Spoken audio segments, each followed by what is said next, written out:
हाँ जी, तो दोस्तों आज के टॉपिक में मैं ये डिस्कस करने वाला हूँ कि जो रोमानिया का वीज़ा है उसका उसका प्रोसेस क्या है, कितना टाइम लगता है और कौन कौन सी में डॉक्यूमेंटेशन चाहिए होती है और कितना टाइम लग जाता है हमारा वर्क परमिट आने में और अप्रोक्सीमेटली कितने टाइम हमें अपॉइंटमेंट मिलती है और इंटरव्यू के कितने टाइम के बाद हमें जो पासपोर्ट रिसीविंग है उसकी ईमेल आ जाती है या हमें पासपोर्ट जो है वो वापस मिल जाता है। बिस्मिल्लाहिर्रहमानिर्रहीम, आप देख रहे हैं मेरा यूट्यूब चैनल। मैं शकील अहमद हूँ। मेरी तरफ से आप लोगों को अस्सलाम वालेकुम। उम्मीद करता हूँ आप लोग सब खैरियत से होंगे। अल्हम्दुलिल्लाह मैं भी बिल्कुल ठीक ठाक खैरियत से हूँ। बहुत सारे क्वेश्चंस और बहुत सारे कमेंट्स होने के बाद मैंने ये डिसाइड किया कि मैं आज रोमानिया वीज़ा के जो प्रोसेस में जितनी भी चीज़ें होती हैं तमाम तर वो आज आपसे डिस्कस करने वाला हूँ।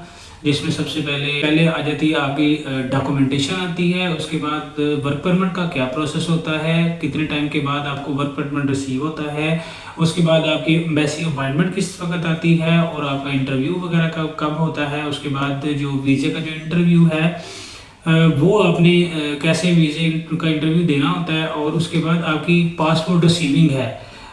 दोस्तों ये बताते चलो ये 4 से 5 जो टॉपिक हैं ये इंतहाई इम्पोर्टेंट टॉपिक हैं रोमानिया वीज़ा के रिलेटेड।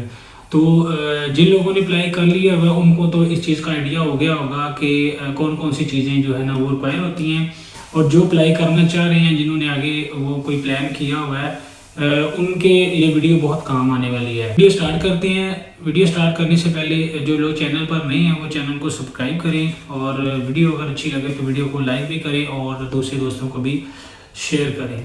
जी दोस्तों, सबसे पहले हम डिस्कस करते हैं कि रोमानिया का जो वीज़ा है उसको हम कैसे अप्लाई कर सकते हैं। ठीक है, इसके 2 तरीक़ेकार हैं। आप या तो पाकिस्तान या अपने किसी भी मुल्क में कोई अच्छी एजेंसी ढूंढें जो बिल्कुल ट्रस्टेड एजेंसी हो और प्रोफेशनल एजेंसीज हो, उनके साथ आप इंफॉर्मेशन लें, उनके साथ डील करें, जो भी आपकी बातचीत होती है वो डील करें और उनके थ्रू आप जो है ना वो जो वर्क परमिट है वो अप्लाई कर दें। दूसरा तरीका का ये है कि अगर आपका कोई फैमिली मेम्बर कोई भी फैमिली मेम्बर, दोस्त या कोई ऐसा आपका जानने वाला जो आपके लिए वहाँ पे एफर्ट कर सकता है रोमानिया में और आपके लिए वो वर्क परमिट अरेंज कर सकता है, तो उसके थ्रू भी आप वर्क परमिट जो है वो मंगवा सकते हैं, वहाँ अप्लाई कर सकते हैं और फर्दर फिर वर्क परमिट आने के बाद जो भी प्रोसेस होगा वो आपका चलता रहेगा और इस तरह से आप रोमानिया का जो वीज़ा है वो अप्लाई कर सकते हैं। अब सबसे पहला जो टॉपिक है, सबसे पहली जो इम्पोर्टेंट चीज़ है वो हम डिस्कस कर लेते हैं कि रोमानिया का जो वीज़ा है उसको अप्लाई करने के लिए डॉक्यूमेंटेशन कौन कौन सी चाहिए होती है। पहले आपका एक पासपोर्ट है जो कि कम से कम जब आप अप्लाई कर रहे हैं अप्लाई करने वाले दिन जो है वो नेक्स्ट 6 महीने के लिए वैलिड होना चाहिए। उसके बाद आपकी पासपोर्ट साइज़ की पिक्चर्स लगती हैं और याद रहे कि यूरोप का वीज़ा जब आपने अप्लाई करना होता है तो आपको वाइट बैकग्राउंड वाली पिक्चर्स जो है वो लगाना पड़ती हैं। उसके बाद आपको एक पोलियो कार्ड की ज़रूरत पड़ती है। पोलियो कार्ड कैसे बनवाना होता है ये भी मुझे बहुत सारे कमेंट्स आए हैं। पोलियो कार्ड बनाने का तरीका ये होता है कि आप किसी मोबाइल शॉप जो इजी पैसा वगैरह जो या फ़ोटोशॉप होती है उनके पास चले जाएं, उनसे पूछें कि मैंने पोलियो कार्ड बनवाना है। उसकी ऑनलाइन कोई फ़ीस होती है, कोई 150 रुपये फ़ीस होती है मेरे ख्याल में, तो वो उनके पास एक्सेस होती है। वो अगर आपने वैक्सीनेशन पोलियो के पहले ली हुई है तो फिर आपने जस्ट फीस जमा करवानी है और आपको वो 100 या 200 रुपये में आपको जो पोलियो कार्ड है वो बना देगा। और अगर आपने वैक्सीनेशन पोलियो की नहीं ली हुई तो फिर आप किसी अपने करीबी हेल्थ सेंटर में जाएंगे, उनको बताएंगे मैंने पोलियो जो है वो कार्ड बनवाना है और उसके लिए मुझे वैक्सीनेशन चाहिए। वो वैक्सीनेशन लेंगे आप और उसके बाद जो वहाँ पे मुतलका डॉक्टर होगा या जो भी बंदा आपको वैक्सीनेशन लोगों को डील कर रहा है वो आपका जो रिकॉर्ड है वो ऑनलाइन कर देगा और जब आप वैक्सीनेशन ले लेंगे ऑनलाइन होने के 24 घंटे बाद वो आपका डाटा जो है वो अपडेट हो जाएगा। फिर आपने उसके बाद एक उसी ओमनी इजी पैसा की जो शॉप है या फोटोशॉप की किसी की शॉप है उसके पास चले जाना है और उससे फिर ये कहना कि मैंने अब वैक्सीनेशन ले ली है और मुझे पोलियो कार्ड बना दें। वो मैक्सिमम 5 से 10 मिनट में आपको 100-200 रुपया लेगा और आपको जो पोलियो कार्ड है वो बना देगा। उसके बाद दोस्तों आपका जो पुलिस कैरेक्टर सर्टिफिकेट है वो साथ में लगता है। पुलिस कैरेक्टर सर्टिफिकेट जब आपने बनवाना होता है तो वो सिर्फ 6 माह के लिए बना के दिया जाता है आपको। वीज़ा अप्लाई कर रहे हैं तो उस टाइम पे आपका जो पुलिस कैरेक्टर सर्टिफिकेट है वो भी वैलिड होना चाहिए। एक तो पुलिस कैरेक्टर सर्टिफिकेट वैलिड होना चाहिए, दूसरा ये कि उसको आपने मोफा से अटेस्ट करवाया हो। मोफा से अटेस्ट करवाने के बाद आपने पुलिस कैरेक्टर सर्टिफिकेट सबमिट करवाना होता है जो वर्क परमिट आपने अप्लाई करना है। मोफा का आपको पता है ना, मिनिस्ट्री ऑफ फॉरेन अफेयर्स की बात कर रहा हूँ, और आजकल वहाँ से डॉक्यूमेंटेशन टेस्ट करवाना भी इजी हो गई हुई है। वो आप कोरियर के थ्रू भेजते हैं उनको, और वो जो है ना अटेस्टेशन करने के बाद आपको वापस मेरे ख्याल कोरियर में भेज देते हैं। अच्छा दोस्तों, ये डॉक्यूमेंटेशन सबमिट करने के साथ जो भी आप एजेंट चूज करेंगे, जो भी एजेंसी चूज करेंगे, उसकी एक अपनी अपनी हर एक एजेंसी और हर एक जो डीलर जो एजेंट है उसकी अपनी अपनी एक डीलिंग होती है। और इन डॉक्यूमेंटेशन के साथ आपसे वो कुछ एडवांस पैसे भी मांग सकते हैं। अब कोई बंदा लाख रुपए एडवांस लेता है, कोई बंदा 2 लाख रुपए लेता है, और इस तरह से आपको एक नॉर्मल से पैसे जो एडवांस में भी देना पड़ते हैं डॉक्यूमेंटेशन के साथ। अच्छा जी, डॉक्यूमेंटेशन आपने सबमिट कर दी, उसके बाद बड़ा जो इम्पोर्टेंट एक काम है जो कि बड़े लोग इंतज़ार कर रहे होते हैं कि वो 8 महीने गुजर गए, 6 महीने गुजर गए, हमारा वो काम नहीं हुआ। वो जो काम है वो वर्क परमिट आने का काम है। दोस्तों, इस डॉक्यूमेंटेशन के साथ जब आप अप्लाई कर देते हैं तो उसके अप्लाई करने के बाद विद इन 3 मंथ आपका जो वर्क परमिट है वो रोमानिया से इशू कर दिया जाता है। आपकी मुतलका एजेंसी के पास पहुंच जाता है, या जिस भी बंदे ने आपका अप्लाई किया होता है ईमेल के थ्रू, वो वर्क परमिट जो है वो आपको विद इन 3 मंथ रिसीव हो जाता है। कुछ केसेस ऐसे होते हैं जिनमें थोड़ा टाइम ज़्यादा भी लग जाता है, लेकिन जो वर्क परमिट आने का जो टाइम है वो 3 से 4 माह का ही टाइम है। इतने टाइम में ही आपको वर्क परमिट जो है वो इशू कर दिया जाता है। अब बात कर लेते हैं कि वर्क परमिट जो आता है वो कितनी किस्म का वर्क परमिट आता है। तो इसमें दोस्तों एक जो है वो कंस्ट्रक्शन का वर्क परमिट आता है, कंस्ट्रक्शन वर्कर का आता है, और उसके बाद डिलीवरी का वर्क परमिट आता है, और एक जो है वो अनस्किल्ड वर्कर का जो वर्क परमिट है वो इशू होता है। ये 3 किस्म के वर्क परमिट जो हैं वो आजकल जो है ना वो इशू हो रहे हैं। इसके अलावा और भी होंगे, लेकिन फिलहाल जो मोस्ट इम्पॉर्टेंट और ज़्यादातर इशू किए जाने वाले वर्क परमिट हैं वो ये 3 ही वर्क परमिट हैं। अच्छा जी दोस्तों, वर्क परमिट आने के बाद उसके बाद एक क्वेश्चन रह जाता है कि एम्बेसी की अपॉइंटमेंट जो है वो हमें कब मिलती है और कैसे मिलती है। जब आपका वर्क परमिट आ जाता है तो वर्क परमिट के साथ आपके जो डॉक्यूमेंटेशन जो आपने अपनी एजेंसी को दिए होते हैं, सबमिट किए हुए होते हैं वर्क परमिट अप्लाई करने के लिए, एजेंसी क्या करती है, जो आपका वर्क परमिट आया होता है वो और जो आपने डॉक्यूमेंटेशन अपनी एजेंसी को सबमिट की होती है, उन सारी चीज़ों की एक फ़ाइल प्रिपेयर करके एजेंसी जो है वो एम्बेसी जो है उसको अप्लाई कर देते हैं कि जी ये डॉक्यूमेंटेशन, इस बंदे की फ़ाइल जो है वो रेडी है, इसका वर्क परमिट भी आ गया हुआ है, तो आप हमें एक डेट दे दें कि किस डेट पे ये बंदा एम्बेसी में प्रेजेंट हो और इंटरव्यू पर्पज़ के लिए, और अपना इंटरव्यू दे, और उसके बाद फिर जो भी एम्बेसी ने रिज़ल्ट देना होता है वीज़े का अप्रूवल या रिजेक्शन, वो भी बाद का प्रोसेस है।